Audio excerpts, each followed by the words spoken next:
Fampalalamba-vaovao iarahanao amin'ny magasin Saint-Georges Vista Tsara Lalàna. Magasin Saint-Georges Vista Tsara Lalàna, représentant exclusif des marques Saint-Georges et Vista. Des produits de première qualité, premier choix, marque originale. Baolay manolotra anao ny fampalalam-baovao. Baolay, toujours meilleur.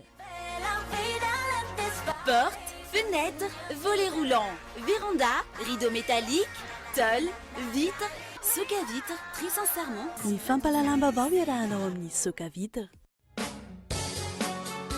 Magasin Sharp akaikin'ny pompier Tsara Lalàna, ahitan'ireo entana avo lenta fampiasa amin'ny fiainana andavanandro, manolotra anao ny vaovao.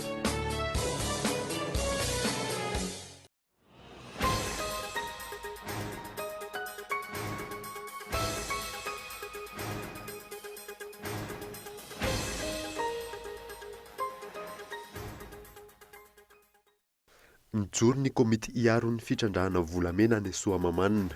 Io ny tapaka taorian'ny fionan'ny vahoaka sy ny fiangonana katolika any an-toerana. Tsy mbola irosan'ny fandiniana ny volavolan-dalàna momba ny serasera ny enenivon'ny antenimera-pirenena amin'ity volana jona ity. Mahavesatra ilay lalàna ka mila diniana tsara hoy ny solombavam-bahoaka. Miverina indray fanomezana alalana amin'ny fanotofana tany eto andrenivohitra raha toa ka niatona andrindrin'ny fotoana ela. Nisy ny ekenina teo anivon'ny komuna Antananarivo renivohitra ny fanohizana ny asa nefa tsy ara-dalàna ny fanotofana tany hoy ny ministry ny fanajariana ny tany. Ray faingo roa isanjaton'ny malagasy no voan'ny drépanocytose na aretin'ny rà ary manodidina ny 100 kosa ny manana ny soritra io aretina io. Olana sedrain'ireo marary ny hasarotana sy ny alafon'ny saram-pitsaboana. Ponina tapitrisany no nandray anjara tamin'ny fidinana an-dalambe no karakarain'ny fikambanana musulmana omaly ho fampisehoana ny firaisan-kin'izy ireo manoloana ny tranga famonoana polisy mivady tany Magnanville. Ny andindin'ireo arahana afaka fotoana fohy.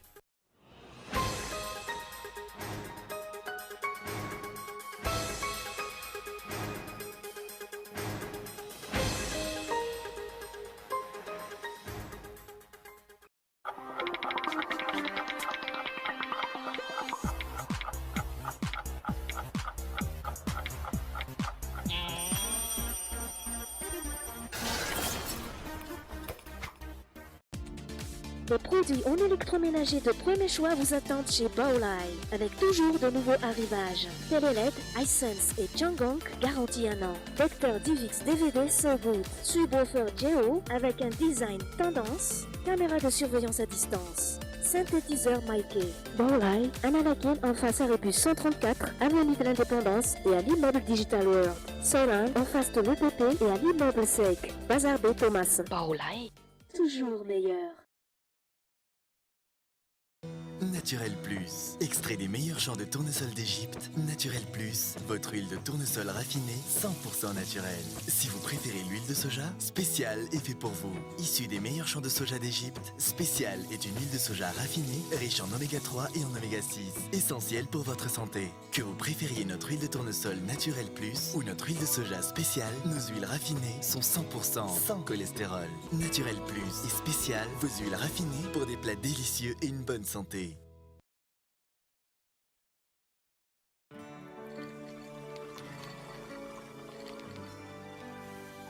No one can stop me when I taste the feeling.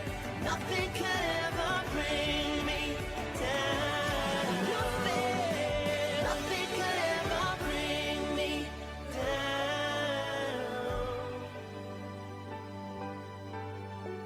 Savourer le moment.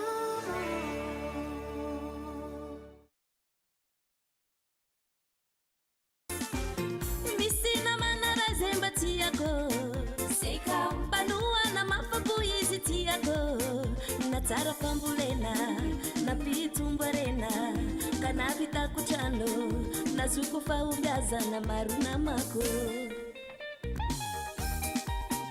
Seka irutiako Seka marosa pitiko Seka Sekam, fahombiaza ny fampizarana. Tu crois qu'elle est comment, la vache qui fait du kiri? Elle est toute carrée comme le kiri. Ou alors elle est rallongée pour faire plus de boulets. Moi, je crois qu'elle a un masque et une cape bleue. C'est une vache super-héros, en fait. Trop bon. Du lait, de la crème et plein d'imagination. Kiri, kiri, kiri.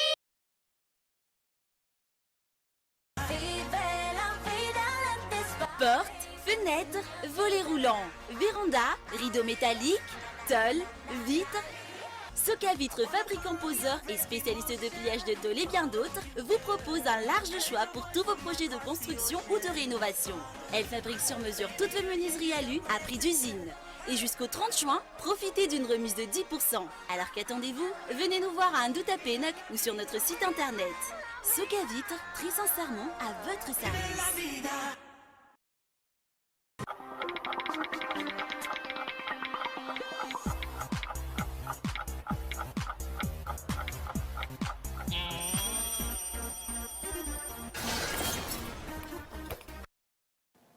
Miarahaba tompoko faltafaraka aminao amin'ny fotoana ny fampahalalam-baovao amin'izao hariva izao manasana ampanajana anaraka izany hatramin'ny farany. Miarahaba manokana ihany koa ireo mpanaraka ny fampahalalam-baovao Nikolo amin'ny alalan'ny fahitalavitra FMA, DSV ary TNTV.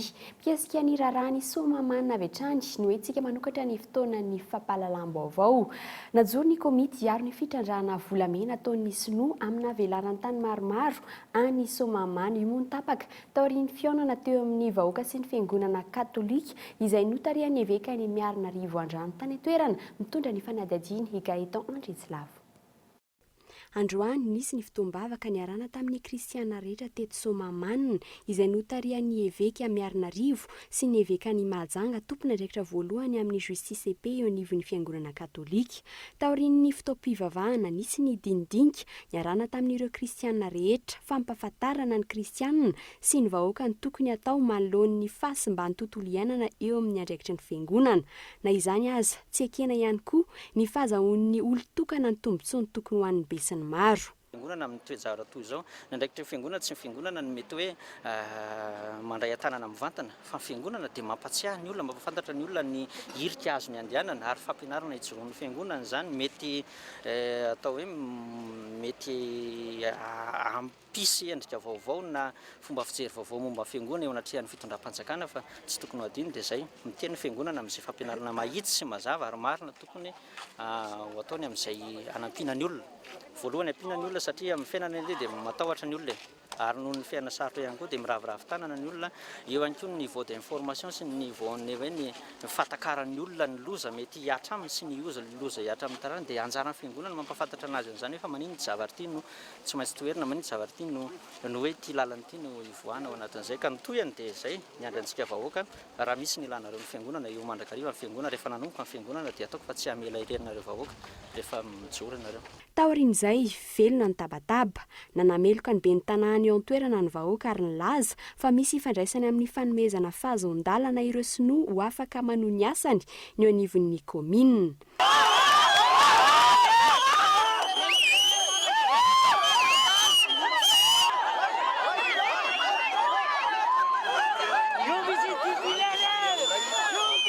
Ary ny zava-misy amin'ity sinoa ity tsy nisy tian'ny fampiarahana fa tonga dia miditra kerim-poti namoaka fanamorana ny évêque taorian'ny Ascension petraka ngiabe ny tanàna nanala ny afisary napetraka ay sy mopera tiany trano vy ary tsy ekena natao be ny tanàna fa nitsara amina miala Patrick ny anarako a vice président central raha ohatra tsy miditra an'izany fa olo-tsotra fotsiny maha-kristianina anany tenenako an'izay. Tapaka ihany koa fa hirohitra hoeny amin'ilay toerana efa misy ireo fitaovana ampiasain'ny orinasa sinoa amin'ny fitrandrahana ny rehetra saingy niatrana teny an-toerana ny hémorragie avy any Miarinarivo. Ny lalana miazon'ny toerana misy ireto fitaovana sy ny milina ireto ihany koa efa notapahan'ny sinoa vao maraina tsy ahafahan'ny fiara-miditra eny an-toerana ny hémorragie izay lasa biby fampitahorana ho an'ny mponina eny an-toerana.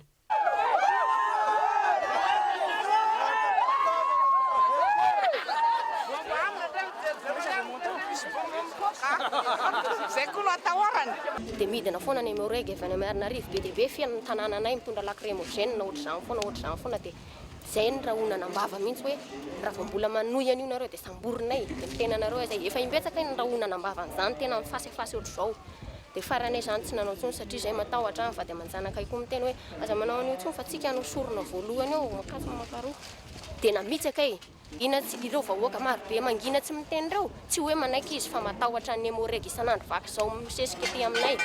Nisy tamin'ireo mpitarika izay zanaka mpielezana tonga teny an-toerana sy ireo avy amin'ny faritra manodidina nefa nilaza fa tsy tokony hisy korotana atao am-pilaminana ny fitakiana najoro araka izany ny komity. Metraka olona anankiroa isaky ny tanàna. Tanàna safokotany. Isaky ny tanàna. Roa isaky ny tanàna. Anao an'le ivondrina anambatra anao ny tetikady rehetrarehetra anoherana le sinoa. Manomboka izao zany dia tonga dia aiza le namana le misy le namana mpandray atsoratra. Velara-tany manodidina ny 590 hektara no voakasika ity fitrandrana nataon'ny sinoa eto Somamanana sy ny manodidina ity.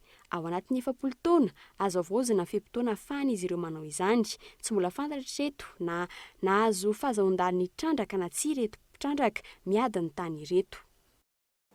Kiasika ilay lalàna momba ny serasera kosa indray dia tsy mbola hodinina ao anatin'ny fivoriana aram-potoana voalohany ho amin'ny ity volana jona eny amin'ny anteny era-pirenena ilay volavolan-dalàna momba ny serasera mavesatra ho an'ny solombam-bahoaka moa ilay lalàna ka mila ny hevitry ny fiarahamonim-pirenena ny mpanao gazety ary ny olom-pirenena tsotra voakasika amin'ity raharaha ity ary ny fanadihadiana mikasika izay. Mangina ary tsy hainoana feo ny fitondrana hatreto manoloan'ny fikasana hampandany ilay volavolan-dalàna momba ny serasera eny amin'ny anteny era-pirenena ny mpanao gazety ny mpiantsehatra amin'ny serasera ny tompona haino amanjery mivondrona amin'ny GPIM izay manohitra hatramin'ny farany ny antsiny ireo andininy sasany ao anatin'ny fehezan-dalàna momba ny serasera ohatra amin'izany ny andininy 20 momba ny sazy amin'ny famoahana vaovao amin'ny tambazotra ny serasera sy ny haino amanjery mety hanohina olona na androm-panjakana manamafy ny famonjana na olon-tsotra na mpanao gazety 2 hatramin'ny 5 taona an-tranomaizina ary mandola amandy 2 hatramin'ny 100 tapitrisa ariary. Ny andininy 520 ao amin'ity lalàna ity ihany koa no mametraka ary mitaky fa tsy maintsy taleny famoahana ny tompon'ny orinasa. Ho an'ny mpamakafaka politika fanasaziana ny tompona haino amanjery no tanjona amin'ny famoahana vaovao mikasika ny fitondrana. Hatramin'ny androany tsy mbola naroso ao anatin'ny travaux de commission eo anivon'ny anteny mera-pirenena ny momba n'ity volavolan-dalàna momba ny serasera ity. Ny volavolan-dalàna momba ny resaka fanajariana ny tany, ny tsy fandriam-pahalemana ary ny teti-bolam-panjakana sy mpantsiana no andalo hodinina mialohan'ny fetim-pirenena. Mandritry ny herinandro famaranana ny fivoriana ara-potoana voalohany no andaniana ireo volavolan-dalàna ireo fivoriana tsy ara-potoana ary ilaina fetim-potoana maharitra no andininy solombam-bahoaka izany raha ny nambaran'ny Bron maharitra androany. Rampitso hitatitra ny asan'ny gouvernemanta eny amin'ny anteny mera-pirenena ny Prime Ministra sy ireo mpikambana anivon'ny gouvernemanta. Gouvernemanta izay isedra ny solombam-bahoaka tao anatin'ny asa nanomboka ny volana avril lasa teo, andrasana ny ady-hevitra sy ny fionana eo amin'ny rotota. Fa manoloana izany dia naneho ny heviny ihany koa ny Reporters sans frontières androany mikasika ity lalàna mifehy serasera ity tsy araka ny fanarahana ny nampandaniana ny lalàna teny amin'ny anteny merandolona ao anatin'ny lalàna rarifitinina ny voalazan'izy ireo tao anatin'ny fanambarana izay nivoaka androany. Melohan'ny Reporters sans frontières ihany koa ny sazy sy ny lamandy miompampana ary tsy ara-drarina mpandoavana amin'ny mpanao gazety raha misy elkatony araka izay voasoratra ao anatin' ity lalàna mifehy serasera ity. Andrasantsika eo moa ny fivoariny izay fampandaniana ny lalàna mifehy ny serasera izay. Fa mikasika ny fanontona fatany eto andrenivohitra kosa indray toy ny etsy Marimasay dia manoloan'ny toedrarano misy eto amin'ny firenena amin'izao fotoana izao dia nekeny teo anivon'ny komina Antananarivo ny fanohizana ny asa araka ny nolazain'ny ben'ny tanàna tsy ara-dalàna kosa nefa ny fanotofana ity tany ity raha ny fanazavana nety ny ministry ny fanajariana ny tany. Ny Antanandrianaevo no mitondra ny andindiny. Misy ny fanotofana tany saingy tsy azahoan-dalana. Izay rafitinina ny fanazavan'ny ministry ny fanajariana ny tany mikasika ny fanotofana ataon'ny mpandraharaha vahiny eny amin'ny Marimasay ankehitriny. Nandritra ny fidinana teny an-toerana mitaky ny anajanonana ny asa ny ministra Ratsiahivina. Isan'ny toerana mandray ny rano miandrona eto Antananarivo io toerana io ary izay no antony tsy azahoana manotritra azy raha ny fanazavany. Resaka fanotofana tany tsika raha ohatra ka tena tianareo tenena angamba le fanotofana tany eo Marimasay izay raha fantatritsika rehetra dia bassin tampon iny Marimasay iny. Izany hoe raha tena tonga zany ny tondra-drano na tonga ny orana betsaka dia amin'iny faritra iny amin'ny Marimasay natao hoe bassin tampon hoe amin'iny zany mandeha ny rano rehetrarehetra. fantatsika ihany koa nefa fa ny rano rehetrarehetra amin'ny faritra koron-drano amin'ny faritra rehetrarehetra iny mandeha makao amin'iny mare masay iny daholo midika zany fa raha iny ny totofantsika dia miakatra ny rano tondra-drano zany amin'ny faritra rehetrarehetra iny tsy azo atao zany ny manototra amin'ny toerana iny. Fahazoan-dalana tamin'ny taona 2024 ankilan'izay io fahazoan-dalana anatotorana tany eny Masay io araka ny fanazavany ben'ny tanàna. Tsy nisy hoy izy ny fanomezan-dalana vaovao fa ny teo aloha no nitohizan'ny komina. Efa nisy ihany koa ny tompon'andraikitra teknika nanao fitsirihana mialohan'ny fanotofana ary tahaka izao ny fanazavany. Io zany zavatra efa nisy taloha no nitohizana fa tsy le fanotofana vaovao tsy mbola antsika izao. Zavatra efa nisy taloha no nangataka fitohizana fotsiny le olona. Dinina io tsy hoe tsy totofana mihitsy ingeny tany fa jerevana hoe aiza ny tokony totofana aiza ny tsy tokony totofana mba azahoantsika tsisy dibo-drano zany. Araka ny didim-pitondrana munisipala arana fa aotraotra ray tsipika CUA bara CAB tsipika 12 izay nivoaka ny 7 oktobra 2024 mikasika ny asa fanotofana tany sy fanalana tany ary fitaterana tany noesorina na tany anotofana. Ny ato avokoa ny fahazoan-dalana avy amin'ny fiadidinan'ny tanàna Antananarivo renivohitra. Ny fiadidinan'ny tanàna Antananarivo renivohitra ihany anefa no nilaza fa nahazo alalana io fanotorana tany eny Masay io izay fahazoan-dalana toy ny efa nivoaka ny taona 2024. Inona nampivoaka indray ity raharaha ity ankehitriny 7 taona teoriana. Nisy sa tsy nisy ny fampiresana teo amin'ny komina sy ny ministera ary ny apipa mialohan'ny nanomboana ny fanotofana. Ny apipa izay voalaza amin'ny ben'ny tanàna fa niara-nijery akaiky io raharaha io. Fifanarahana eo amin'ny apipa amin'ny alala ministeran-drano sy ny komina ve izany no nanaovana indray io fanotofana io ary tsy nampahafantarina izany ministeran'ny fanajariana ny tany. Ministera izay tokony hanome alalana raha mihoatra ny 10 metatra toradroa ny fanotofana tany atao. Tahaka izao ihany koa ny tranga nandritra ny taona 2024 tamin'ny resaka fanotorana tany mpanjakana teny Tsaramasay tamin'ny fomba tsy mazava. Izay ny komina Antananarivo renivohitra fa tsy nisy mandeha amin'ny laony ihany koa ny asa fampandroana ny anivon'ny komina amin'izao fotoana izao anton'izay moa dia ny 500 isan-jato ny tambero-bidy ihany ny voarain'izy ireo manoloana ny toe-draharaha misy amin'izao fotoana izao dia nilaza ny filoham-pirenena fa tokony manaja ny safidim-bahoaka ireo antoko sy mpanao politika misy amin'izao fotoana izao. Mitondra ny fanadihadiana i Gaëtan Andritsilavo. Tsy misy afa-tsy 500 isan-jato ny tambero-bidy ihany hatreto no voarain'ny komina raha tokony ho 50 isan-jato zany.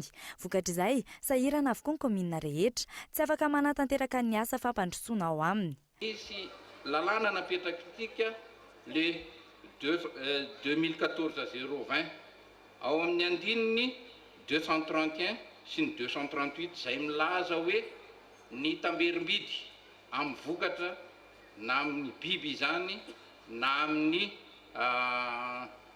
vokatra dia misy ny 50 isan-jato ho an'ny komina, 30 isan-jato ho an'ny faritra ary ny 20 isan-jato dia an'ny faritany. Ny zava-misy nefa ary makarary anay rehetrarehetra hatramin'izao raha ny ezaka izay be ny tanàna reto ny tety ny région ny tany Tamatavy Zahay dia efa misy mampiatra fa misy tsy mampiatraka. Io tena tianay apetraka Andriamatofiloha fa tena mijaly izahay satria reo be ny tanàna ireo dia miakatra amin'ny vokatra izay ary izay ny fivelomany ampandrosin'ny komina. Fa ny zavatra mitranga 500 ka hatramin'ny 500 isan-jato izany sisa no tonga aty aminay komina ary matsiaro sahirana izay amin'izany. Misy fiantraikany maro eny anivon'ny komina tsirairay avy ny tsy fahazahoana io vola amin'ny tambero-bidy io. Isan'izany ny fara tsy ny lalana fa sy mba ny foto-drafitr'asa toy ny sekoly, ny tsena sy ny maro hafa. Olana ara-politika ho ihany sasatra mamerina zay. Olana ara-politika ankerak siry tanore no nahatonga an'ity firenen'ity ho latsakalany tao anatin'izany fahantrana izany. Ary eto ny atsoko anareo atsao ny fototra hitondrana amin'ny fitonena, atsao ny fototra hitondrana amin'ny tena fampandrosoana marina eto amin'ity firenena ity dia ny fifandimbiasa-pahefana amin'ny alalan'ny fifidianana zay ihany no ametrahana ilay tena hoe demokrasia ilay fototra ampandrosoantsika ny fiarahamonina sy ny firenena. Efa fomba fitenin'ny filohatra izay ny hoe tokony ahay manaja ny safidy-bahoaka ireo mpanao politika eto amintsika.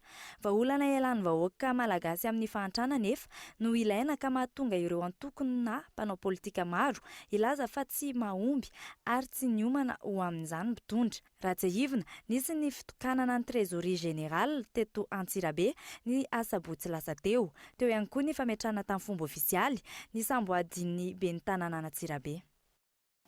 Fampandrosoana ny eny fotony izay saingy mifandray indrindra amin'ny fampandrosoana amin'ny lafiny toe-karena dia mila ezaka ny fiarakarena anampiany ireo tadisampamokatra eto amintsika hanatsarana ny vokatra ny kalitao ary indrindra ny fitadiavana lalam-barotra eo amin'ny tsena anatiny na ivelany. Teknika vaovao no entin'ny mpiara-mombonantoka vahiny anampiana ireo mpiantsehatra ifotony amin'ny alalan'ny tantsoroka teknika miompana indrindra amin'ny chaîne de valeur ny fambolena kinana, ny fiompiana osy, ny fiompiana tantely ary ny voly tsaramaso izay vokatra mampiroborobo sy mifanaraka amin'ny toetry ny andro any amin'ny faritra atsimon'ny nosy no Mendanja anampiana ireo mpamokatra eny fotony. Arao ny fanadihadiana. Faritra telo any amin'ny faritra atsimon'ny nosy, ny faritra nosy Androy ary atsimo Atsinanana no ahazo tombony amin'ny alalan'ny tetikasa toana ny vondrona Eropeana sy ny fanjakana Allemand amin'ny alalan'ny GIZ tetikasa aharitra hatramin'ny taona 17 fanampiana tafiditra ao anatin'ny 11 fed izay miompana amin'ny fampandrosoana faritra ambanivohitra mitetina 30 plus euro nanomboka ny taona 17 aharitra hatramin'ny taona 20 tanjona ny ampiakatra hatramin'ny 30 ny vola miditra amin'ny tadisampamokatra manodidina ny 2 alina kasika ny famolena tsaramaso, ny kinana izay avadika ho menaka, ny tantely ho lasa produit cosmétique ary ny fiompiana osy amin'ny karana fromage. L'Union européenne a des projets en cours à Madagascar depuis de longues années dans le secteur du développement rural, qui est un secteur prioritaire pour l'Union européenne. Antaonany maro no efa nanana tetikasa miompana tamin'ny fampandrosoany fotony ny vondrona Eropeanina.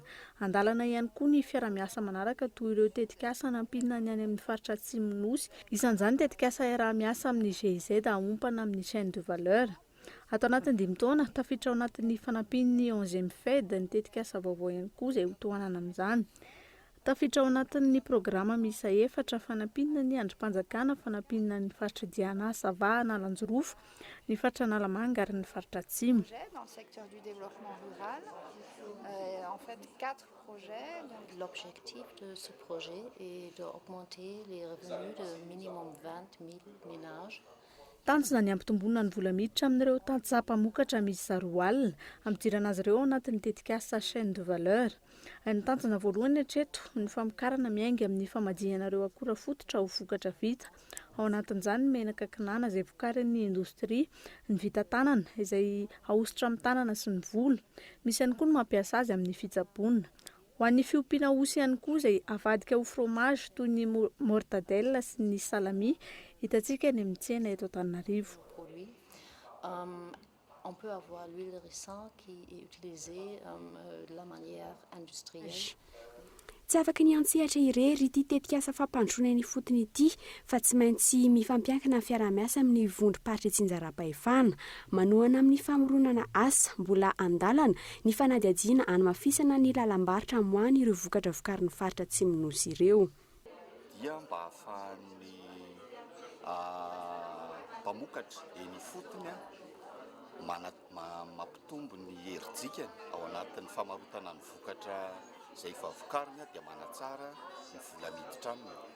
Fa mba hampaharitra azy dia misy zany asa atao koa amin'ny fahaizana mitantana kokoa ny arena voajanahary, ny ressources naturelles zany satria reny no ahodina ho lasa fiarikarena.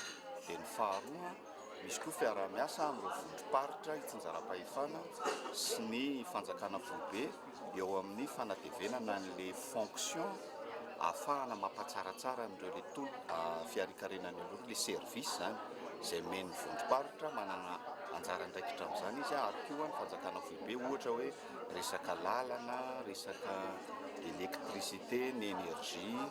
Dia amin'ny fonction d'appui zao ohatra misy resaka hoe ahoana ny transport, ahoana ny ahafahana mba anokafana sehatra eny anivon'ny commune na eny anivon'ny faritra, ahafahana manao publicité an'iren'le vokatra amidin'ny tatsara eny, na hoe ahoana koa ny ahitana ny lalam-barotra hatrany ivelany any. Raha tsy mazava ny tsena, tsy mila atao akory le famokarana, satria le famokarana zany efa hita ny fetrany, satria lasa miteraka fatiantoka ny famokarana raha ohatra ka tsy mifandray amin'ny tsena.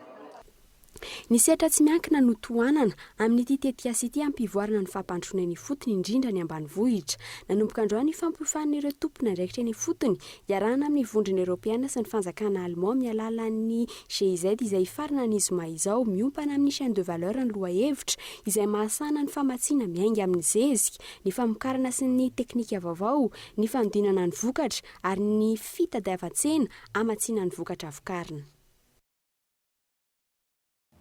Fa andro vitsy mialoha ny fankalazana ny andro ny fahalevantena dia nitobaka eny an-tsena eny amin'izao fotoana izao ireo vokatra maro samihafa saingy raha ny fanazavan'ireo mpivarotra dia miena tsy tahaka ny isan-taona ny fahavitrihan'ireo mpanjifa eny an-toerana amin'izao fotoana izao. Michela Sanarzon.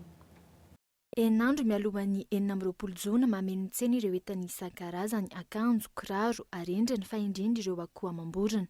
Voalohany volana teo nanomboka niakatra ny vidin'ny akoho amam-borona saingy amin'izao ankatoky ny fety izao mahatratratra amin'ny iray hetsy ariary ny lafo indrindra. Garaba amin'ireny izao raha miala avy any Marivao mankaty 5,000 alina ny ray garaba, dia ny frean'olona 5,000 aller retour zany 5 alina frean'olona, dia ny garaba raha garaba roko 5 alina dia efa may zay ny ray hetsy. Fa isa manamarika ny fetim-pirenena ihany koa ny kilalao. Raha ny zava-misy ny saina ihany sisa no manamarika ny maha-fetim-pirenena malagasy izany. Kilalao vita sinoa no mameno tsena ary ironan'ireo mpanjifa na lafo azy izy ireo mihoatra ny kilalao vita malagasy. Dia ny frean tonga eto nefa avo vidiny ohatra 60,000 75,000 frean ty vao tonga eto amintsika. Izay mampiakatra azy. Raha ny fanadinana atao teny an-tsena androany tahaka ny isan-taona ihany ny zava-misy hiteny. Miakatra avokoa ny vidin'entana, manjaka ny vita sinoa, mivonona arak'izay tratra ny tsirairay ho fiatrehana ny fankalazana ny 415 taona nahazoan'i Madagasikara ny fahaleovantenany. Fakatoko ny fetim-pirenena izay hatrany dia tsy miditra ao Analakely ireo mpitondra fiara karetsaka raha tsy manodidina ny R1,00 ny saran'izany raha ny fanadihadiana nataona androany. Tsy afa manoatra moa ireo mpamily fiara fitaterana fa miafy amin'ny fitohanany fifamoivozana izay manodidina ny Analakely ary miena ny toro atao isan'andro. Teny an-toerana mitondra ny fanadihadiana Narindra Randriany Manana.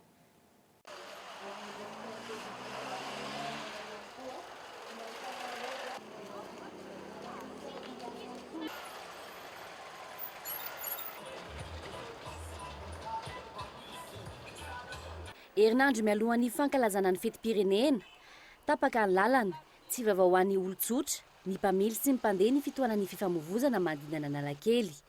Faritra maro eto an-drenivohitra no ahitana ny fitohanan'ny fiara noho ny lalana tapaka.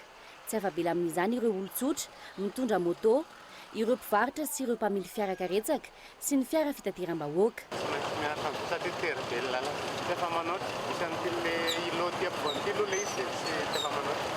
Lalana tsy dia tena misy olona firy fa any angamba izy any Sotsy any izy dia mba mijanona mandeha miantsena fa aty Avila zao tsy dia misy olona firy. Dabe fa tiatoka tena misy satria ohatranay zao eto Tanimena zay ny andro Kilian, misy ny tonga misy ny tsy tonga manantona anay eto satria ny amin'ny ankapobeny ny olona ao Analakely amin'ny tsena.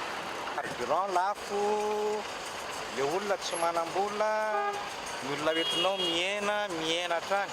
Raha mahavita 5 sisa. Sarotra mihitsy aloha fifamoivozana hatramin'ny natapahan'ny lalana. Na karaha maro manahirana tsy dia afaka tsisy hoe na mandeha makany zany dia efa sahirana ny tena aloha tsy mandeha. Misy olona mba mazaka freany dia mandeha efa mazaka fa rehefa tsy mazaka dia aloha tsy mandeha. 50,000 zany rehefa ohatra misy mazaka dia mandeha. Bentory dia oloha teo zao mahavita 5 zao lasa 7 3 fitapany sisa. Nareo zany tsisy zavatra afaka ataonareo fa tsy maintsy miary tsisy izay koa raha vao miova lalana kely dia asian'ny polisy. Tsy miandry ny fisian'ny fandaminana ataon'ny tompona ndraikitra ireo olon-tsotra mipetraka na miasa manodidina Analakely. Fandehanana tongotra no an'ny vahaolana tokana ho an'ireo mpiasa sy mpietsena manoloana ny fitohanan'ny fifamoivozana. mandeha aloha dia mandeha tongotra zany nefa minota ihany mandeha tongotra taxi betsy fa mandeha tongotra laika amonjy asa tsy hitako mihitsy zay fandaminana fa tokony le izy nge ohatran'le 140 zao a mbola mba afaka tonga aty ihany fa zareo mihitsy tsy mandeha tsy tatra zany taxi zany fa dia mandeha tongotra foana. Za tsy metsena fa tena mandeha miasa tena laikely mihitsy a mandeha miasa Fiantsavoana any Ampandrana mipetraka fa mandeha tongotra ny solution aingana indrindra fa tsy miandry le izy. Ankoatra ny fatapahan-dalana miteraka fitoanan'ny fifamoivoizana ihany koa ny fanalalana ny andro-jiro manodidina Analakely sy ny fanitaran-dalana. Vaovao avy any amin'ny faritra kosa indray mitaraina ireo ray aman-dren'ny mpianatra amin'izao fotoana izao mpandoavana saram-pianarana ary voariary isam-bolana isaky ny mpianatra ny ray aman-dreny ireo mpianatra any amin'ny EPP Andohanilaka ka hatramin'izao fotoana izao teo ihany koa ny saram-pisoratana anarana izay tafakatra hatramin'ny R1,00 tamin'ny fiandohan'ny taom-pianarana lasa teo ingy. Mioramantra moa no mamintina ny kasy izay. Mampitaraina ireo ray aman-dren'ny mpianatra ao amin'ny EPP Andohanilaka ny ataon'ny taletsekoly iray any an-toerana. Araka ny loharanom-baovao azo, vola ariary isam-bolana no takiany taletsekoly io amin'ireo ray aman-dren'ny mpianatra ho saram-pianarana. Notakiana R1,00 ihany koa izy ireo ho saram-pisoratana anarana. Ny taletsekoly ihany no manao ny asa mpitatam-bola efa nandritra ny 3 taona izay tokony ho asan'ny mpitatam-bola raha ny tokony izy. Fakana vola tsy aradrariny sy fitantanana tsy mazava ataon'ny talian'ny EPP ao Andohanilaka. Tsara ho marena fa efa najanon'ny fanjakana ny fandoavana moa zany ny fakana vola droit zany nefa ny EPP Andohanilaka mbola misy droit aloha 10 000 ariary dia mandoa écolage 5 000 francs na 1 000 ariary isam-bolana. Akoatran'izay milaza moa zany ny talian'ny EPP hoe io vola izay alaina io fampiresana tamin'ny ray aman-dreny. Ny ray aman-dreny nefa etsakilana mitantara fa ny zanaky zareo mihitsy rehefa tsy mahavoalo écolage dia ahidy ao anatin'ny sekoly ary ariva be vao tonga ao an-trano na zay ozy ny ray aman-dreny gaga hoe resaka écolage ve tsy voaloha no anaovan'ny talian'ny EPP azany zavatra zany. Nisy ny findramam-bola nataon'ity taletsekoly ity tamina orinasa tsy miankina, findramam-bola natao hanatsara ny foto-drafitrasan'ny sekoly. Tsy misy anefa ny fanatsarana ny sekoly hatreto ary tsy misy ihany koa ny taratasy fanamarinana izany.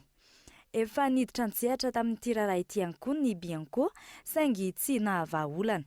Miantona ny fanadihadiana ataon'ity sampan-draharaha miady amin'ny kolikoly ity noho ny antony tsy fantatra. Nidina tany an-toerana ny Bianco tamin'ny herinandro ary nanadiady momba an'ity raharaha ity. Tsara ho marena nefa fa nagaga hoe inona ny antony tsy nampanatsony ny Bianco ny reto olona voalaza izay nakana ny reto vola reto. Manaraka an'izay nisy an'ity listany SAE ity naterin'ny mpampianatra tany amin'ny Bianco. Rehefa natsoky nefa ny Bianco dia nilaza fa ity lista ity tsy misy any amin'izareo. Ny mpampianatra nefa manizingizina hoe nomena an'izareo le lista. Eto zany no anairana ny tompon'andraikitra voalohany indrindra avy anivon'ny ministera mba hijery akaiky ny raharaha io fa misy miaro le talea mahatonga azy zany hoe le fanadihadiana natao bloqué tanteraka dia mitaraina ny ray aman-dren'ny mpianatra ao Andohanilaka. Maimai-poana ny fampianarana eny amin'ny ambaratonga voalohany araka ny voalazan'ny lalam-panorenana ary mbola nanamafy izany ny didim-panjakana. Manao izay tiany ataony taletsekoly any amin'ny toerana lavitry ny renivohitra ary efa misy ihany koa ny famonoana afo manoloana ny fanadihadiana tokony atao. Aiza ho aiza ny andraikitry ny ministeran'ny fanabeazam-pirenena manoloana io trano io. Ny mpampianatra frama manao fitakiana tapenam-bava ary izao indray ny taletsekoly manapatra ny fahefana tsy mahazo sazy. Lafiny kolotsaina kosa indray dia tsy natao hivelomana ny kabary, natao hamelona ny kolotsaina malagasy fotsiny ihany izany ho an'ny ankamaroan'ireo mpianatra kabary amin'izao fotoana izao fitadiavam-bola saingy tsy mahavelona ho an'ireo tanora izay miantsehatra sy mianatra ity kolotsaina malagasy ity. Mima Ravaly no mitondra izay fanadihadiana izay. Efa miroborobo ny tontolon'ny kabary eto amintsika raha ny isan'ny fianarana jerena. Betsaka ary tsy mitsaha-mitombo ireo sekoly tsy miankina na fikambanana mitsangana isaky ny elakelan-trano mampianatra kabary. Azo lazaina ho mahavelona ny fiantsana kabary raha tena hifitorana. Arakaraka ny toe-javatra ny vola miditra amin'izany. Boriboriana ho iray alina hatramin'ny iray tapitrisa ariary ny sandany kabary ho an'ny matianina. Tsy ny rehetra nefa no manao ity azy ity ho fivelomana, fa mametraka azo famelonana indray ny kolontsaina malagasy izany hoe manao vadinasa. Tsy hoe ivelomana ilay izy izany fa hamelomana an'ilay kolontsaina malagasy. Malagasy izany amin'izao efa mihevery ilay izy fa tsika vao zanaky ny frantsay ara-tsaina. Dia ny frantsay izany no manjaka eto amintsika. Raha mahita ianao amin'izao efa tsy dia misy intsony ny malagasy hoe tia an'ity kabary ity. Ireny fikambanana eny anivon'ny elakelan-trano ireny marika fa mandroso ny kabary. Nefa kosa pozina ho an'ny kabary, io izy miparitaka betsaka io satria tsy fantatra tsara ny tena kalitao omen'ny mpampianatra tsiraray avy ao anatin'izany fikambanana izany. Hoe mitady vola ao ambadika izay ho anay manokana aloha izany dia tsy mitady vola satria nahazo maimam-pony izahay dia nahazo maimam-pony ka tsy hiteny ho an'ireo olona izay mitady vola ao amin'izay. Fa amin'ny sehatra ho anay manokana dia mahavelona tanteraka mihitsy ny kabary. Hitanao ireo amin'izao fa velona izay izao fa tsy manan-karena aloha. Lazaina foana etsika ilan'izay fa efa mihavery ny kolontsaina malagasy noho ny fivoaran'ny teknôlôjia miditra eto amintsika. Ny 20 isanjato malagasy no miteny malagasy ara-dalàna, 20 isanjato no miaina amin'ny fanafangaroana ny teny vahiny amin'ny tenin-drazana. Ny fianarana ny kolontsaina maha-malagasy toy izao no natao hamelomana indray izany asina mitady ho very izany. Mahavelona ilay izy, tsy miteny tsy mahavelona ilay izy fa mahavelona tsara ny fanaovana ny kabary. Fa eo amin'ilay izy izany tsy hoe hifaninana amin'ny vola, ilay hifaninana antsika amin'ny vola ilay zavatra ataon'ilay izy fa izay ilay hamelomana an'ilay kolontsaina tsy havery azy.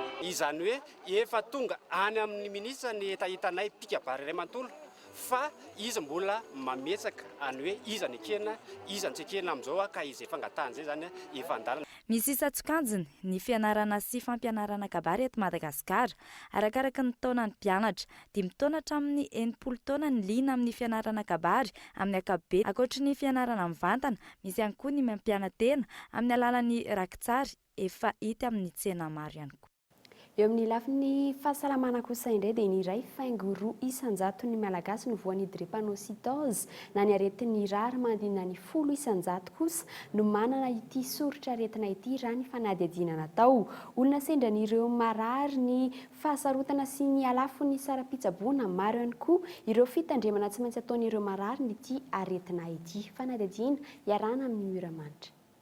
Tao anatin'ny olona misy 9 nanaovana fitiliana 9 tamin'ireo dia voan'ny drépanocytose ary manodidina ny 700 no mitondra ny soritra aretin'io. Tsy aretina fa toe-batana ny drépanocytose araka ny fanazavan'ny mpitsabo manam-pahaizana manokana mahakasika ny aretina mpahazon'ny rà. Tsy mbola misy loha hatreto ny fanafody manasitrana ny drépanocytose saingy ny fanafody manala ny fanantenana ihany no misy. Olana goavana ho an'ireo marary ny sara-pijaboana noho ny izy ity lafo eto an-toerana. Ho an'ny ity renim-pianakaviany ity izao mananjanaka voan'ny drépanocytose, olana ny enti-manana ary mila fitandremana sy fanaramaso matetika ny zanany. Tsy matory amin'ny alina manay taina tsy tia napetraka ambony zavatra mihitsy mivatany mamay be. Manay taina dodolo, taina tapon-dohatra na palady. Manay taina. Mahara alina tsy matory andro, tsy matory izy, tsy mahina kanina, mena rano, mena tady rano, mena rano tsy mety hinana. Tady lasopy, mena lasopy tsy mety hinana. Fijaliana tena dimeriva tsy maintsy ampiasaina isanandro izay. Fanafody ray, fa ny ankoatra mbola misy.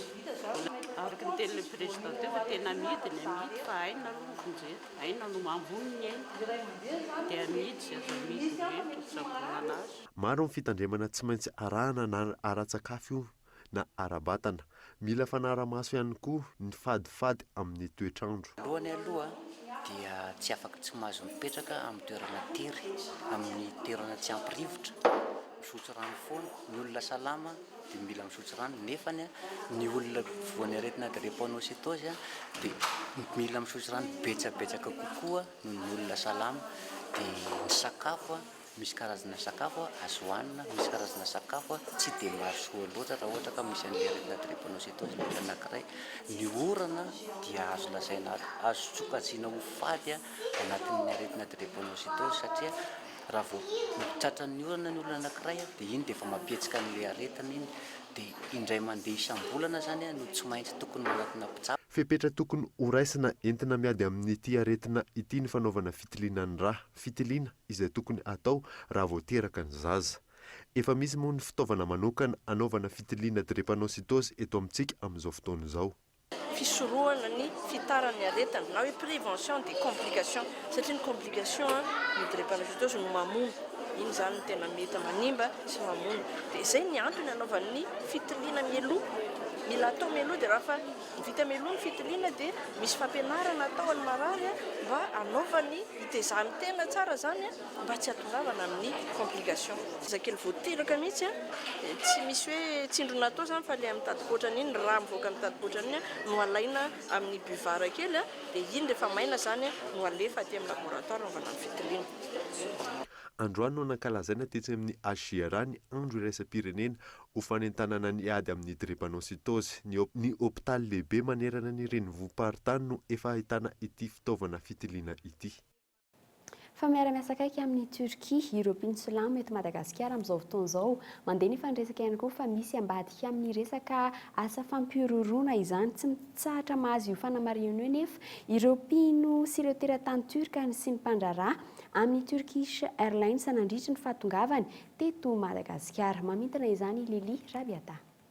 Nandritra nahatongavany kompani mpitaterana anabakabaka Turkish Airlines teto Madagasikara, nahina ihany koa ny fahatongavany mpampiororona ny silamo mahery fihetsika. Tsy misy ifandraisany amin'ny fanjakana turka ny fampirorona raha ny nambarany maso ivoan'ity firenena ity. Là, vous faites vraiment une amalgame qui n'a rien à voir avec tena tsy misy ifandraisany amin'ny zavatra hitanareo amin'ny vaovao mihitsy ny zava-misy mahakasika ny jihadista sy ny fampirorona. Turquie dia isan'ny firenena iajadian'ny fampirorona betsaka indrindra nefa izay dia firenena silamo ihany koa. Matetika ihany koa maheno tsao milaza fa mitatitra jihadista eto Madagasikara ny Turkish Airlines. Fa zao anefa taloha mila mandohatra amin'ny 900 euro ny malagasy iray vao afaka makany Eropa amin'ny kompani mpitaterana anabakabaka raha mafantatra fa amin'izao tsy mitovy amin'izany intsony ny sandany. Maintenant il suffit c'est pas le même prix. Miara-miasa akaiky amin'ny mpinsolama eto Madagasikara ny fanjakana turka amin'ny alalan'ny fanampiana sosialy, fanomezana fanampiana sairana no endrika io fiaraha-miasa io araka ny fanazavana. Ny fiaraha-miasa miaraka amin'ny fanjakana turka zany matetika fiaraha-miasa amin'ny lafiny humanitaire zany matetika. Izay zany no iarana matetika amin'ny fanjakana Turkia fa tsy misy fiaraha-miasa ankoatr'izay. Ireo zany manana fikasana zany hoe anamboatra infrastructure maromaro eto Madagasikara, izay moa iaran'izy ireo fanjakana.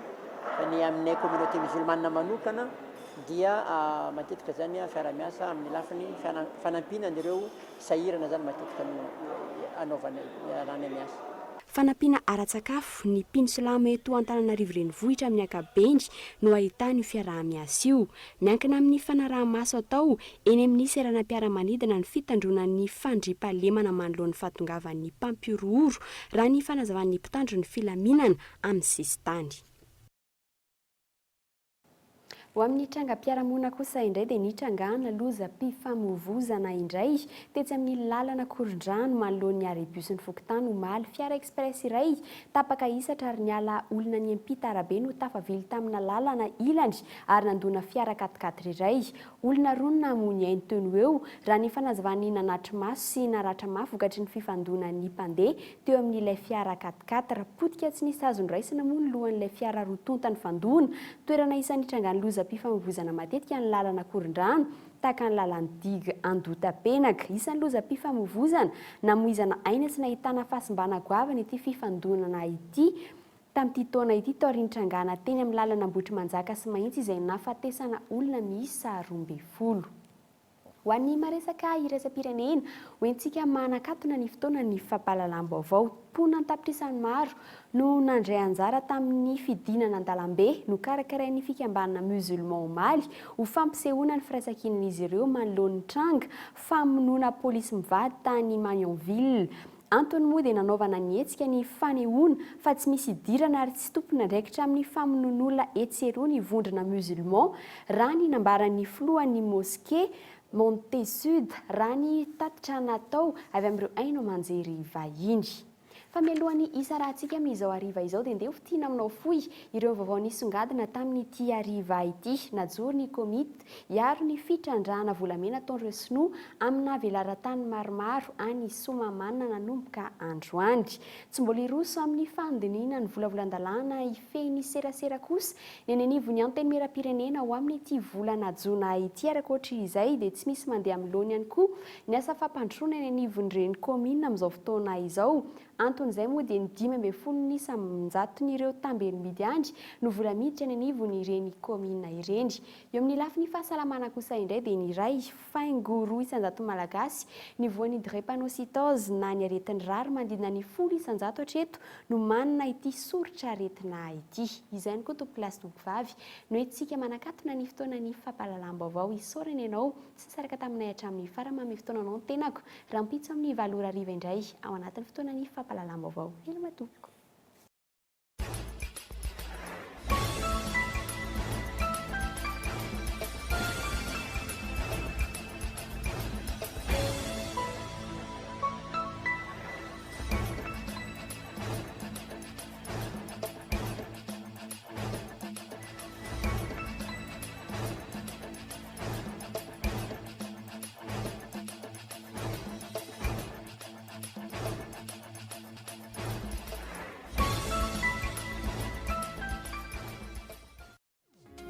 Midy lehibe ao magasin Shap akaiky ny pompier tsara lalàna. Ahitana ireo karazan'entana fampiasa amin'ny fiainana andavanandro. Ny fampahalalam-baovao no iarahanao tamin'ny magasin Shap akaiky ny pompier tsara lalàna.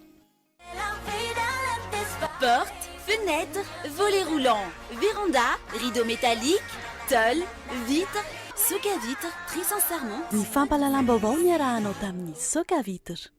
Des produits de première qualité, premier choix, marque originale. Baolay nanolotra anao teo ny fampahalalam-baovao. Baolay, toujours meilleur. Narahinao teo ny fampahalalam-baovao miaraka tamin'ny magasin Saint-Georges Vista tsara lalàna. Magasin Saint-Georges Vista tsara lalàna, représentant exclusif des marques Saint-Georges et Vista.